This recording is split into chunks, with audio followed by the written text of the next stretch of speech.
Ketika kita ditanya yang namanya orang Kristen, kamu mengikut siapa? Pasti saya pengikut Yesus, betul ya? Tetapi saudaraku, kenyataannya banyak orang yang mengaku pengikut Yesus, mengaku orang Kristen, tetapi kehidupannya di luar gereja tidak mencerminkan sebagai seorang pengikut Yesus. Benarkah saya ini mengikut Yesus? Karena kalau kita mengaku sebagai pengikut Yesus, artinya kita hidup menelayani Yesus, betul nggak? Kita hidup sama seperti Yesus. Nah, itu adalah orang yang mengikuti Yesus.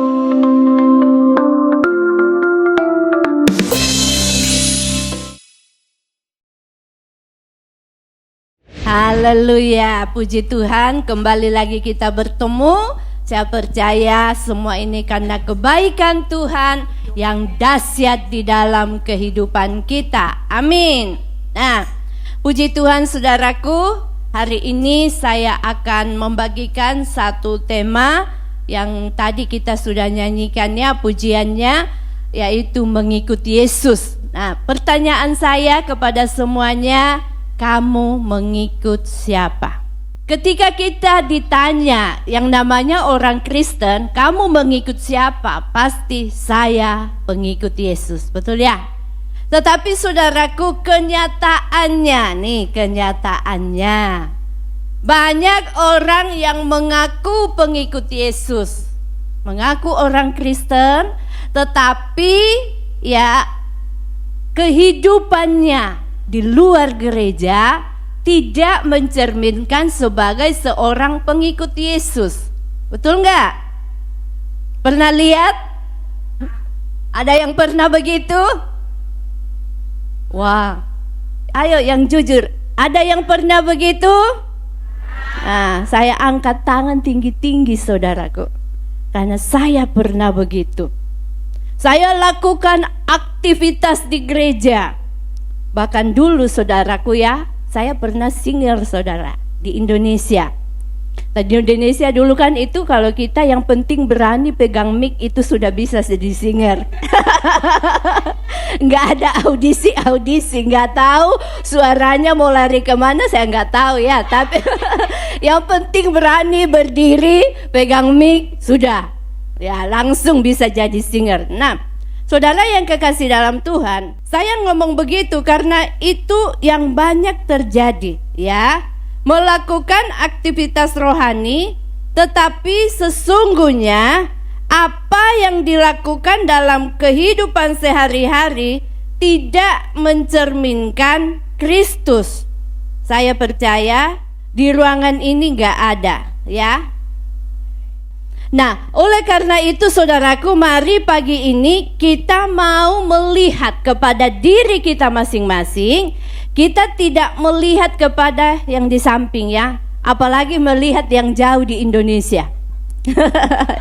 Oh, di Indonesia begini ya. Saudara yang kekasih, kita mau lihat bahwa benarkah saya ini mengikuti Yesus? Karena kalau kita mengaku sebagai pengikut Yesus, artinya kita hidup menelayani Yesus, betul nggak? Kita hidup sama seperti Yesus. Nah, itu adalah orang yang mengikuti Yesus. Kalau kita membaca di dalam Yohanes saudaraku ya, di dalam satu pasal itu, Yohanes 6 ayat 1 sampai 71, ketika saya membaca lengkap pasal itu, saya temukan ada 3 tipe orang yang mengikuti Yesus. Nah, yang pertama ada tipe orang banyak. Kita lihat dulu ya, yaitu dalam Yohanes 6 ayat 2. Kita baca firman ini 3, 2, 1. Orang banyak berbondong-bondong mengikuti dia karena mereka melihat mujizat penyembuhan yang diadakannya terhadap orang-orang sakit. Nah, ini tipe yang pertama ya. Orang-orang yang mengikuti Yesus karena melihat mujizat. Ini saya sebut tim hore. Pernah lihat yang namanya tim hore? Pernah ya? Kalau perlombaan, ada pertandingan, ya mereka itu cuma bisa hore-hore saja, tepuk tangan. Apalagi kalau yang menang dikasih hadiah, wah, apalagi tim yang dia dukung kan menang, terus dikasih piala, wah dia sampai hore, loncat-loncat. Tapi dia sendiri nggak ngalami berkat itu, betul nggak? Nah, inilah tipe yang pertama. Ada orang yang mengikut Yesus, tapi mereka itu cuman mau ikut ramai saja. Nah, ikut ramai, pokoknya di mana ada kehebohan, wah itu dia paling suka. Ya, ada acara besar, wah itu pasti itu persiapannya mantap banget tuh kalau ada acara besar. Ya. Ya, dandan heboh, bukan nggak boleh dandan, saudara, boleh, ya. Tetapi di sini kita melihat motivasinya. Nah, dia mengikuti Yesus karena tadi dia melihat mujizat. Dia melihat Yesus melakukan mujizat, tapi dia sendiri tidak alami mujizat. Ini, saudaraku, adalah tipe orang banyak. Dan mungkin kita temukan ada banyak orang Kristen hari-hari ini yang tidak mengalami mujizat. Kenapa? Karena mereka hanya mengikut ramai saja. Ya, orang yang akan dapat hadiah kalau di dalam pertandingan tadi, ya, itu pasti ada prosesnya, betul enggak? Mereka mempersiapkan diri, mereka latihan yang all out. Tetapi kita yang tim hore, kita latihan enggak kalau tim kita mau main? Enggak ya, enggak ikut latihan ya. Nah, jadi saudaraku, jangan sampai kita ada di tipe orang banyak ini, ya. Dan saudara, berikutnya di sini, ya, ada lagi tipe orang banyak yang kedua di dalam Yohanes 6 ayat 24 sampai 26. Di sana kita baca firman-Nya, ketika orang banyak melihat bahwa Yesus tidak ada di situ dan murid-muridnya juga tidak, mereka naik ke perahu-perahu itu lalu berangkat ke Kapernaum untuk mencari Yesus. Wah, kalau kita baca ini keren nih orang, saudara. Bayangkan mau cari Yesus, mau ketemu Yesus, wah mereka sampai berusaha naik perahu, saudaraku, melewati kota, ya, sampai kepada Kapernaum, ya. Tetapi apa motivasi mereka untuk mengikuti Yesus? Ayat 25, ketika orang banyak menemukan Yesus di seberang laut itu, mereka berkata kepadanya, Rabi, bila manakah engkau tiba di sini? Jawab Yesus, ayat 26, Yesus menjawab mereka, Aku berkata kepadamu, sesungguhnya kamu mencari aku bukan karena kamu telah melihat tanda-tanda, melainkan karena kamu telah makan roti itu dan kamu kenyang. Nah, jadi tipe orang banyak yang kedua adalah orang yang mau mengikuti Yesus, orang mau mencari Yesus sebatas kebutuhan jasmani, keperluan kehidupan jasmani. Sehingga saudaraku, di sini kita melihat ada banyak orang yang salah. Akhirnya apa? Mereka kecewa karena mereka mau mengikuti Yesus sebatas dengan kebutuhan jasmani saja. Bukan tidak boleh, saudara, ya. Kan Tuhan Yesus sendiri yang berkata, mintalah maka engkau akan diberi. Ya, saudara, tetapi jangan sampai ini menjadi fokus kita. Ya, hanya kita mau sungguh-sungguh cari Tuhan, ya, kalau kita butuh mujizat, butuh disembuhkan dalam kekurangan, ya. Saudara, kita nggak tahu mau kemana lagi. Akhirnya, udah kita cari Yesus. Orang yang tipe begini, ketika sudah menerima mujizat, mereka akan lupa, mereka akan meninggalkan Tuhan. Banyak yang begitu, saudara. Ya, banyak dalam Alkitab deh. Seperti, ya, ada orang kusta yang disembuhkan, ya. Ada 10 yang terima kesembuhan, tapi yang kembali dan mengikuti Yesus hanya 1. Nah, bayangkan saudara. Nah, saya percaya kita semua yang ada di dalam ruangan ini, ya, kita tidak mau masuk dalam tipe orang banyak ini. Amin, saudara. Kita mau mengikuti Yesus bukan karena berkat jasmani. Saudara, karena Tuhan itu sudah bilang, ya jangan khawatir ya tentang hidupmu. Sedang burung-burung di udara yang tidak menabur, dia Tuhan pelihara. Bunga-bunga di padang Tuhan hiasi begitu indah. Apalagi kita anak-anak Tuhan yang mau mengasihi Tuhan, mengikut Dia. Karena kita mengasihi Tuhan, Tuhan pasti pelihara kita. Amin. Yang percaya kasih tepuk tangan yang dahsyat buat Tuhan. Jadi saudara, tadi yang pertama tadi, orang mengikuti Yesus itu tipe apa? Ya, tipe orang banyak. Tipe orang banyak ada dua macam. Yang pertama, tim hore. Ada tim hore? Nah, terus yang kedua tadi, orang yang mengikuti Yesus karena kebutuhan jasmani. Ya, hanya kebutuhan jasmani. Saudara, mari kita mau melihat tipe berikutnya. Jadi sambil saya sampaikan firman Tuhan ini, kembali lagi saya ngomong tadi ya, firman ini untuk kita. Ya, pertanyaan buat diri kita masing-masing. Apakah saya ini di tipe manakah saya? Ya, nanti ada 3 macam. Tadi tipe yang pertama, tipe orang banyak, dan nanti ada tipe murid, dan yang ketiga tipe murid sejati. Nah, sekarang yang kedua adalah tipe murid. Mengaku murid tapi tidak sungguh-sungguh percaya kepada firman Tuhan. Pernah lihat begitu? Pernah lakukan? Pernah, ya.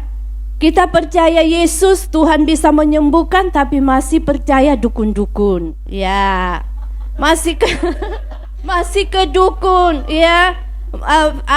Kalau mau keluar rumah itu baju masih ditaruh peniti. Katanya penangkal setan. Iya, bawang merah dan segala macam, saudara.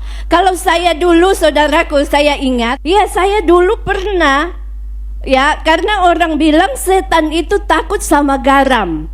Ada yang pernah dengar gitu nggak? Pernah ya? Nah, saya dulu kan rumahnya tuh di desa. Kami waktu kali itu kan orang tua saya beli tanah di baru yang masih kosong gitu. Jadi belum banyak tetangga. Baru hutan hutan yang baru habis dipotong dan itu dijual tanah itu, dan orang tua saya pindah ke situ karena dekat dengan tempat kerja. Nah, saya kalau malam saudaraku bangun, ya, waktu itu kan kita di desa, ya kamar mandi masih di bawah, ya. Karena rumah panggung dari kayu, kamar mandinya di tanah di bawah. Jadi kalau kita mau ke kamar mandi itu malam-malam ya harus turun ke bawah. Jadi saya setiap kali malam mau ke kamar mandi, saya ambil garam. Banyak saya hambur dulu, saudara.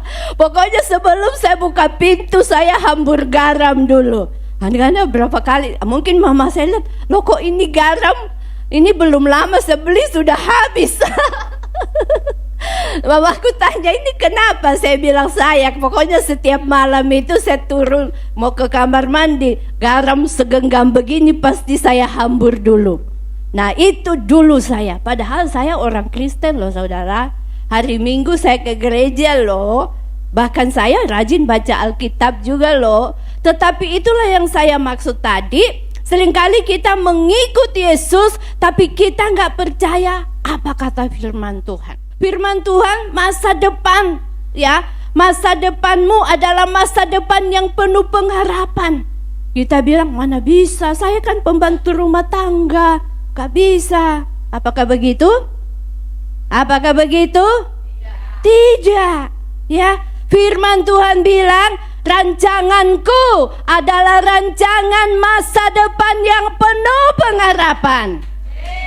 Tidak peduli apa yang kita kerjakan, Tidak peduli keadaan kita saat ini. Mungkin engkau sedang dalam persoalan pergumulan, mungkin engkau mengalami kegagalan, tetapi percayalah, Tuhan berkata, masa depanmu di dalam Tuhan, masa depan yang gilang gemilang.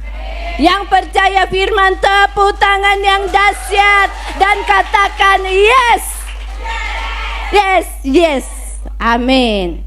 Itulah saudaraku, seringkali kita tidak mengalami kuasa firman dalam hidup kita.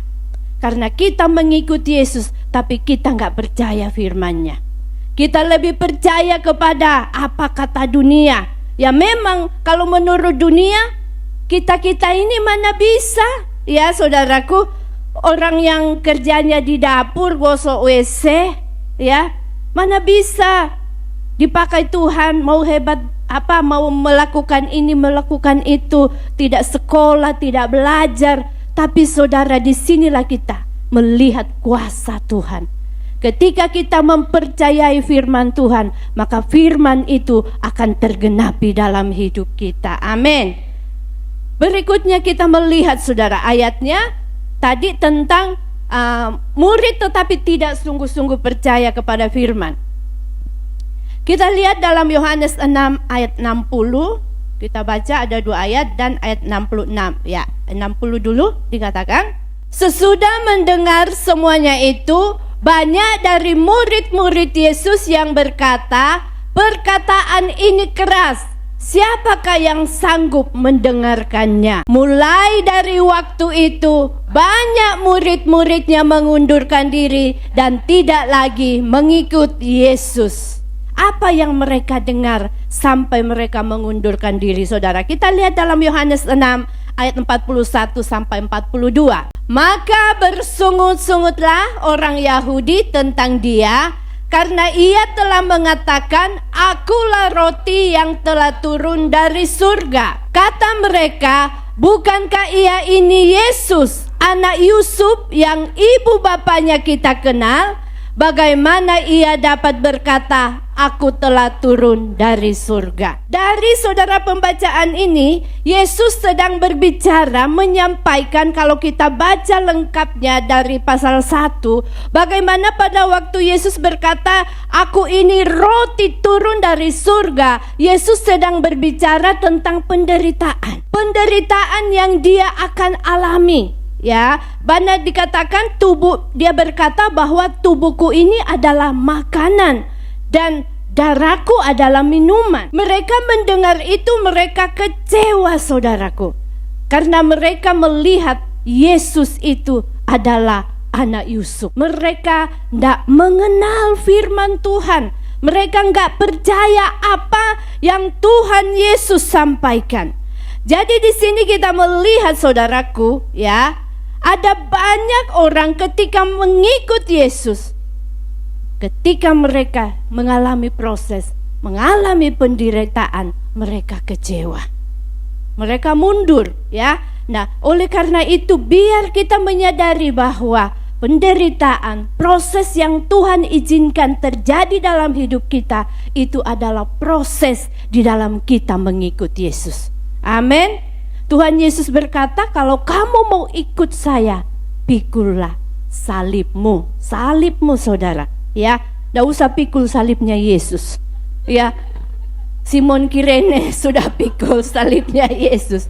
Pikullah salib masing-masing. Amin. Artinya apa? Proses yang Tuhan izinkan kita alami, itu akan membentuk setiap kita menjadi pribadi-pribadi yang memiliki karakter ilahi, yang akan membawa kita mengalami janji-janji Tuhan dari setiap firman yang kita baca. Amin. Nah, jadi saudara yang kekasih di sini, kita perlu belajar di dalam kita mengikuti Yesus, ya. Ada hal, ada proses yang Tuhan izinkan kita alami, sehingga ketika itu terjadi, biarlah kita menyadari bahwa semuanya ini adalah bagian daripada proses saya mengikut Yesus.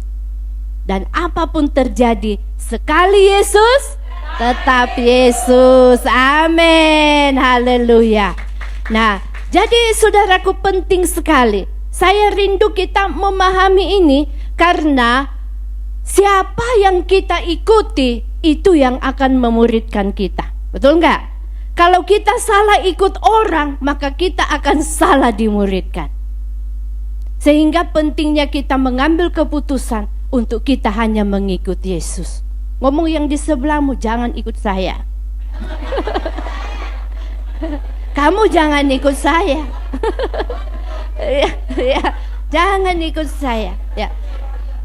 Kalau kita mengikut manusia, ya saudara, ya, seringkali kita kecewa. Ya, seringkali mungkin kita dapat, ya, sekarang manusia itu, maaf, masih tempatnya salah. Ya, seringkali mungkin kita, apalagi kita lihat banyak kan orang, apalagi kalau dia lihat pendeta, hamba Tuhan, oh, apa-apa ikut dia, apa-apa tanya dia. Bukan berarti nggak boleh tanya hamba Tuhan, saudara. Tetapi saudara, kalau engkau mau tahu apa yang Tuhan mau ngomong sama kau, ngapain lewat orang? Engkau sudah diberi akses di dalam nama Yesus. Engkau bisa langsung tanya kepada Tuhan. Amin. Kita hanya bisa mendapat apa? Peneguhan dari orang-orang memang yang dipakai Tuhan.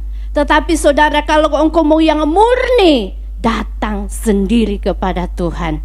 Tanya langsung, ya. Saudara kan biasa ikut permainan toh, yang apa itu? Kata berantai. Nah, dari awal A sampainya di ujung nanti apa? Z. Ya, jadi saudaraku, itu bisa terjadi. Jadi kalau saudara nggak mau A, jawabnya Z, langsunglah ke sumbernya. Amin. Kita tanya Tuhan, kita datang kepada Tuhan, ya, dan kita percaya Tuhan pasti menjawab apa yang kita ingin tahu. Yang berikutnya, tipe yang berikutnya, yaitu tadi saya berbicara ada tipe murid, ya.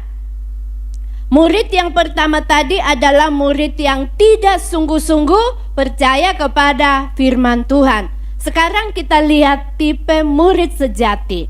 Ya, murid sejati kita lihat Yohanes 6 ayat 67 sampai 69. Maka kata Yesus kepada ke-12 muridnya, apakah kamu tidak mau pergi juga?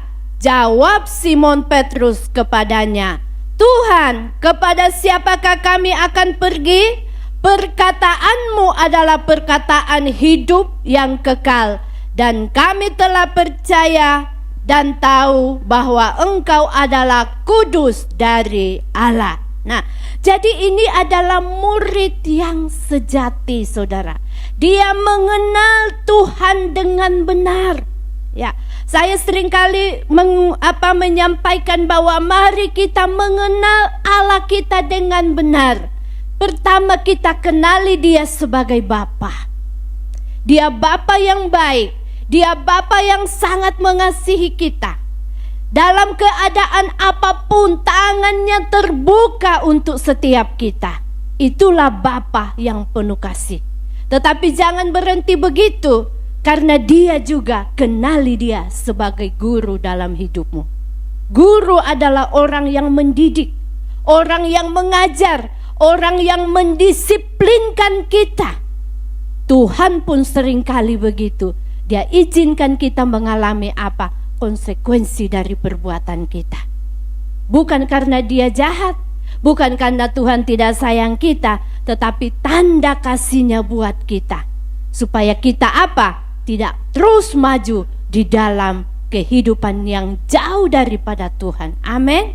Dan yang ketiga, kenali Dia sebagai Raja dalam hidupmu. Seringkali Tuhan itu sebagai Raja, namanya Raja apa? Punya otoritas. Ya, Dia bisa menentukan. Mungkin kita maunya A, tapi Tuhan bilang tidak. Ya, karena apa? Karena Dia tahu yang terbaik buat kita. Sehingga kalau Tuhan izinkan, kita udah planning, ya, kita sudah atur mau begini-begini, ya, semuanya sudah kita persiapkan dengan baik, tetapi gagal. Udah siap baju pengantin, sudah pesan catering, ternyata batal. Saudara, bisa jadi itu bukan yang terbaik. Mari ketika apapun yang terjadi, ketika kita tahu, ya Tuhan, mengucap syukur, saya percaya Tuhan punya yang terbaik. Dan kita akan melihat Tuhan nyatakan dalam hidup kita. Jadi saudaraku, ini adalah murid yang sejati. Ketika dia tadi banyak orang kecewa, mundur karena apa yang dikatakan oleh Yesus tadi. Mungkin mereka bilang perkataan ini keras. Ya, seringkali kan kita juga begitu. Kita dapat firman yang keras, ya, yang menegur kita. Bahkan ada yang berkata, oh mempermalukan saya. Saudara, bersyukurlah kalau engkau merasa ada firman yang menempela engkau. Karena kalau enggak, lanjut terus, bablas terus, ujungnya kemana? Sehingga mari kita mau belajar di sini. Kita mau menjadi murid sejati. Amin. Kita mau masuk di dalam tipe yang ketiga. Di mana di sini saudaraku, murid sejati adalah murid yang mau terus dimuridkan. Amin. Kita bisa menjadi murid sejati, saudaraku, teruslah relahkan dirimu. Murid kalau tidak dimuridkan, saudaraku, ya bisa berhenti, bisa mundur. Karena apa? Kita nggak pernah tahu tantangan, masalah, proses yang kita akan hadapi. Oleh karena itu, biarlah kita terus di sini merelahkan hidup kita, terus dimuridkan oleh firman dan Roh Kudus. Amin. Kita miliki terus rasa haus, rasa rindu untuk kita mengalami Tuhan dalam kehidupan kita. Amin. Nah, jadi saudara yang kekasih dalam Tuhan, ketika kita mau terus dimuridkan, maka saya percaya kita akan menjadi murid-murid yang akan memuridkan lagi. Amin. Kita akan dipakai Tuhan. Sehingga saudaraku, biarlah di dalam kita mengikut Tuhan, kita betul sadar saya ini tipe yang mana. Siapa yang memilih jadi tipe murid sejati? Gak ada? Cuma sedikit? Ya, saudaraku, kalau yang di sebelahnya belum angkat tangan, ngomong sama dia, ayo ikut saya. Kita sama-sama ikut Yesus. Ya kan? Ya. Jadi saudaraku, tadi kan itu waktu kalian belum mengerti, jangan ngajak-ngajak orang. Kalau engkau belum bisa memutuskan, ya, kalau mau kecebur jo sendiri. Jangan ajak teman, ya. Tetapi ketika engkau sudah tahu keputusan yang benar, engkau sudah memilih menjadi murid yang sejati, ayo ajak sebanyak-banyaknya orang. Amin. Ajak teman, ajak keluarga. Ayo mbak ikut saya. Ayo mari bersama-sama dengan saya. Kita mau mengikut Yesus. Kita mau mengikut Tuhan yang satu-satunya juru selamat. Bahkan Tuhan yang punya rancangan yang dahsyat dalam hidup kita. Amin.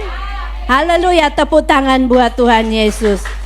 Jadi saudara yang kekasih dalam Tuhan, saya percaya kita juga, kalau kita mau terus mengambil keputusan untuk mengikut Yesus, kita akan terus dituntun oleh firman dan Roh Kudus. Haleluya. Oleh karena itu saudaraku, orang yang mengikut Yesus adalah tadi orang yang mau dituntun oleh firman dan Roh Kudus. Dan juga orang yang mengikut Yesus, ketika dia jatuh, dia pasti bangkit lagi. Amin. Orang yang mengikut Yesus, ya, saya kasih ilustrasi misalnya, boleh Kak Caroline deh, biar gampang. Nah, jadi ya di sini aja Kak. Nah, ini anggaplah Kakak Tuhan Yesus. Ya. Saya nih kalau memang saya ambil keputusan mengikut Yesus, saya bisa jatuh. Kita bisa gagal dalam perjalanan iman, saudara. Kita nggak bisa sangkal itu. Kita bisa lemah, tetapi waktu kita jatuh, saya akan bangkit lagi. Saya jatuh, saya akan bangkit lagi, karena tujuan saya adalah ini. Amin. Saya mau sampai kepada Yesus. Oleh karena itu, saya nggak tahu, makasih Kak. Saudara, hari ini engkau jatuh di bagian yang mana? Engkau lemah di bagian yang mana? Mungkin saudara gak punya lagi gairah, semangat baca Alkitab, gak punya lagi gairah untuk memberitakan Injil, gak punya lagi gairah untuk apa saudara masuk menara doa. Masuk sih masuk, tubuhnya mungkin bisa datang ke gereja, tapi hatinya bukan karena haus dan lapar kepada Tuhan. Kalau itu engkau bangkit lagi, amin. Bangkit. Kita kalau target kita ikut Yesus, kita akan terus maju sampai kita mencapai hidup yang kekal bersama dengan Tuhan Yesus. Amin saudara. Nah, oleh karena itu saudaraku, mari kita lihat lagi di dalam 1 Yohanes 2 ayat 6. Barang siapa mengatakan bahwa ia ada di dalam Dia, ia wajib hidup sama seperti Kristus telah hidup. Artinya di sini saudaraku, ya, ketika kita mengikuti Yesus, kita melihat di sini kita hidup sama seperti Yesus. Apa sih yang Yesus lakukan? Ya, yang pertama kita introspeksi diri kita ya. Apakah saya ini melakukan apa yang Yesus lakukan? Yang pertama, senantiasa ada rasa haus dan lapar akan Tuhan. Kita rindu bersekutu dengan Tuhan. Kalau kita membaca Alkitab, bagaimana Tuhan Yesus senantiasa membangun hubungan dengan Bapa di sorga. Betul nggak? Alkitab mencatat dia bangun pagi-pagi untuk berdoa. Bahkan seringkali dia menarik diri dari kerumunan untuk dia berdoa, saudaraku. Membangun keintiman dengan Bapa. Jadi pertanyaan buat saya, buat kita semuanya, apakah kita bergairah seperti Tuhan Yesus? Amin. Dan yang berikutnya saudaraku, orang yang mengikuti Yesus tadi dikatakan hidup sama seperti Yesus, yaitu apa? Berdampak. Tuhan Yesus dimanapun dia berada, dia berdampak saudaraku, ya, menjadi berkat bagi jiwa-jiwa, bagi orang banyak saudara, ya. Jadi apakah hidup kita juga ini membawa dampak? Ya, kalau kita belajar di KOM, ada murid KOM 100 di sini, ya. Di KOM nanti kalian ada belajar bahwa di materi awal ya, hidup manusia itu adalah hadiah bagi Tuhan dan bagi sesama. Ya itu, jadi artinya apa? Tuhan senang, Tuhan berkenan dengan hidup kita, karena kita anak-anak yang dengar-dengaran sama firman. Dan juga apa? Kita menjadi hadiah bagi sesama. Hadiah itu kan menyenangkan toh?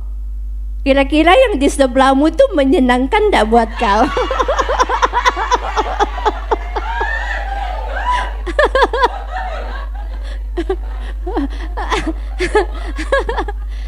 Iya, jangan sampai kita duduk di sebelah orang gak happy.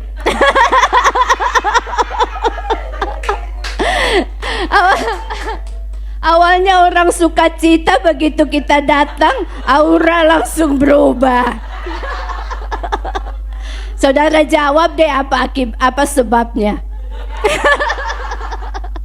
Ya kan? Saudara yang kekasih dalam Tuhan, ya, ketika kita hidup sama seperti Yesus, saya percaya hidup kita akan menjadi hadiah bagi sesama kita, bagi keluarga kita, bagi majikan kita, bagi teman-teman kita, bahkan kepada orang-orang yang membenci kita sekalipun. Saya percaya ada satu masa dia akan berterima kasih. Dia akan bersyukur dengan keberadaan saudara dan saya. Amin. Nah, oleh karena itu kita harus memilih menjadi murid sejati. Amin ya. Nah, jadi saudara yang berikutnya, ya, tadi dikatakan yaitu Tuhan Yesus hidup sama seperti Yesus tadi ada 3 ya. selalu memiliki rasa haus dan lapar bersekutu dengan Tuhan. Dan yang kedua, hidup yang berdampak, menjadi berkat dimanapun yang berada. Dan murid sejati adalah murid yang mau menuntaskan amanat agung. Amin. Kita mau memuridkan. Nah, jadi saudara yang kekasih dalam Tuhan, kenapa saudara kita mau mengikuti Yesus? Ayat penutup saya, Matius 4 ayat 19. Di sana dikatakan, Yesus berkata kepada mereka, marilah ikutlah aku dan kamu akan kujadikan penjala manusia. Kalau kita mau menuai jiwa-jiwa, kalau kita mau menjadi penjala manusia, kita menuai tuaian-tuaian jiwa, kita harus apa? Ikut apa? Ikut Tuhan Yesus. Haleluya. Sekarang jawab, kamu ikut siapa? Haleluya, puji Tuhan. Sampai di sini firman Tuhan. Saya percaya saudara kita semuanya akan memilih pilihan yang terbaik. Ya, kita tidak mau sekedar menjadi pengikut Yesus tipe orang banyak. Kita nggak mau jadi sekedar murid, tetapi kita mau menjadi murid sejati. Haleluya.